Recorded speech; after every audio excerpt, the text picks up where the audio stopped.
A nossa meditação de hoje é no livro de Jó, capítulo 6, que diz assim: Jó justifica as suas queixas. Então Jó respondeu e disse: se a minha mágoa retamente se pegasse e a minha miséria juntamente se pusesse numa balança, porque na verdade mais pesada seria do que a areia dos mares. Por isso é que as minhas palavras têm sido inconsideradas. Porque as flechas do Todo-Poderoso estão em mim, e o seu ardente veneno o bebe o meu espírito. Os temores de Deus se armam contra mim. Porventura, sussurrará o jumento montei junto à relva? Ou beberá o boi junto ao seu pasto? Ou comer-se-á sem sal que é ímpido? Ou haverá gosto na clara do ovo? A minha alma recusa tocar em vossas palavras, pois são como a minha comida fartinenta. Quem dera que se cumprisse o meu desejo e que Deus me desse o que espero. E que Deus quisesse, quebrantasse, soltasse a sua mão e acabasse comigo. Isso ainda seria a minha consolação e me refrigeraria no meu tormento, não me poupando ele, porque não repulsei as palavras do santo. Qual é a minha força para que eu espere? Ou qual é o meu fim para que prolongue a minha vida? Porventura, a minha força, a força de pedra, é da pedra? Ou é de cobre a minha carne? Está em mim a minha ajuda? Não me desamparou todo o auxílio que faz? Ao que está aflito, devia o amigo mostrar compaixão, ainda que eu deixasse o temor do Todo-Poderoso. Meus irmãos aleivosamente me trataram, são como o ribeiro, como a torrente dos ribeiros que passam, que estão encobertos com a geada e nele se esconde a neve. No tempo em que se derretem com a calor, se desfazem, e em se aquietando desaparecem do seu lugar. Deviam-se as caravanas dos meus caminhos saber ao vácuo e perecem. Os caminhantes de Tema os veem, os passageiros de Sabá olham para eles. Foram envergonhados por terem confiado e chegado ali, se confundem. Agora sois semelhante a ele, viste o terror e temeste. Disse-vos eu, dai-me ou oferecer-me-ei da vossa fazenda presentes? Ou livrar-me das mãos do opressor? Ou redime das mãos dos tiranos? Ensina-me e eu calarei. Dai-me e entendei em que errei. Quão fortes são as palavras da boa razão. Mas quem é o que censura a vossa arguição? Porventura buscarei palavras para me repreendestes, visto que as razões dos desprezados são como o vento? Mas antes lançais sorte sobre o órfão e especulais com o vosso amigo. Agora, pois, se sois servidos, olhai para mim, e vede se minto em vossa presença. Voltai, pois não haja iniquidade, voltai sim, que a minha causa é justa.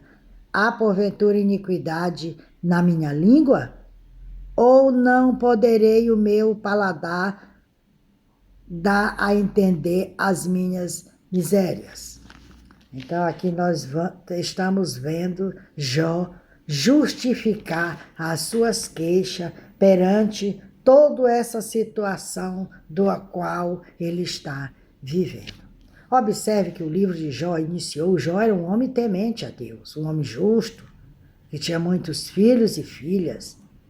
Todos os dias os filhos, cada um fazia uma festa na sua casa, convidava os seus amigos. E o Jó, com aquela preocupação de que os filhos poderiam ter pecado, ele queimava, oferecia holocausto ao Senhor, em prol do pedindo perdão ao pecado dos seus filhos. Mas um dia, quando vem a presença do Senhor, os anjos, Satanás comparece também ali perante ele, dizendo que Deus protegia Jó e que ele, se Deus tirasse dele, tocasse nele, ele murmuraria. Deus permitiu em primeira mão que ele tocasse nos bens e nos filhos de Jó. E assim sucedeu. Mas Jó em momento nenhum blasfemou contra o Senhor. A sua esposa que disse, amaldiçoa esse Deus e morre. E ele disse para ela que ela estava falando como uma louca. Ela não sabia o que estava dizendo. Mas aí aconteceu que na segunda vez o Senhor veio de novo, o inimigo veio de novo junto. E disse, tu tocaste nos bens de Jó, se tocar na vida dele, ele vai blasfemar, ele vai te renegar. E aí o Senhor diz, tocarás no seu corpo, mas na vida de Jó você não vai tocar. E ali o inimigo trouxe aquela enfermidade para Jó, que o seu corpo se transformou em chagas. Deitava-se na cinza e coçava-se com caco de telha. Mas em momento nenhum ele abriu a boca para blasfemar contra o Senhor. Vieram os seus amigos para consolá-los, e quando eles avistaram, eles não o reconheceram.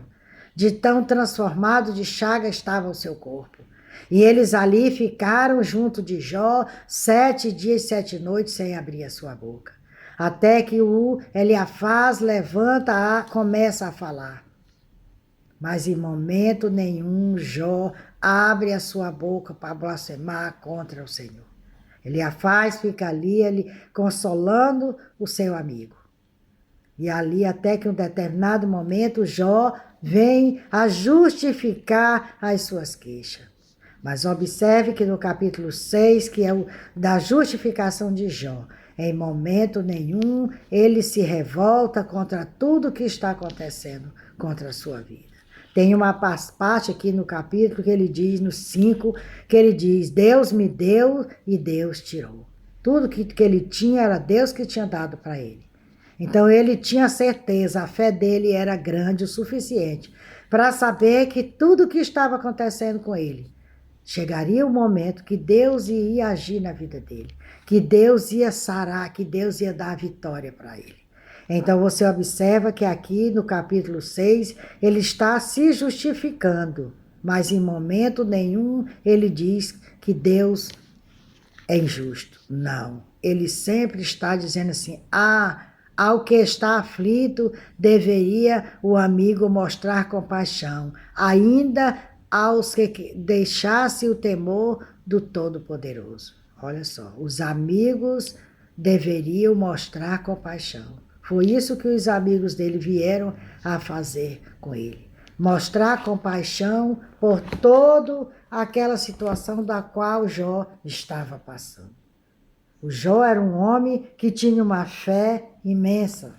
Agora eu faço uma pergunta. Será que hoje nós, do século 21,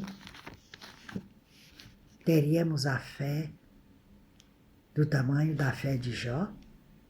Para passar por todo aquele processo de perda dos filhos, dos bens materiais, até chegar àquela enfermidade vinha ao seu corpo e ele transformasse numas chagas vivas, dormir na cinza e coçasse com telha, e assim mesmo está, não em momento algum abrir a sua boca para falar contra o Deus Todo-Poderoso? Será que teríamos essa fé e essa força que Jó teve? É para refletirmos o que temos feito. Aqui o John Wesley, ele diz assim, enquanto estávamos cantando, fui surpreendido pela visão de cavalo de todas as partes da terra reunindo-se à nossa volta. Será verdade que os cavalos, assim como os tigres e os leões, têm ouvido para a música? Aqui John Wesley ele está se referindo, será que teríamos? Porque olha só a dor de Jó. A dor de Jó estava imensa. Mas lá ele tinha a certeza absoluta que no tempo certo Deus ia agir. Deus ia dar a vitória para ele. que você, que eu, que nós venhamos refletir nesse capítulo 6, nas queixas de Jó, e meditar no que temos feito para o Senhor. Estamos na reta final, hoje é 19, falta só 11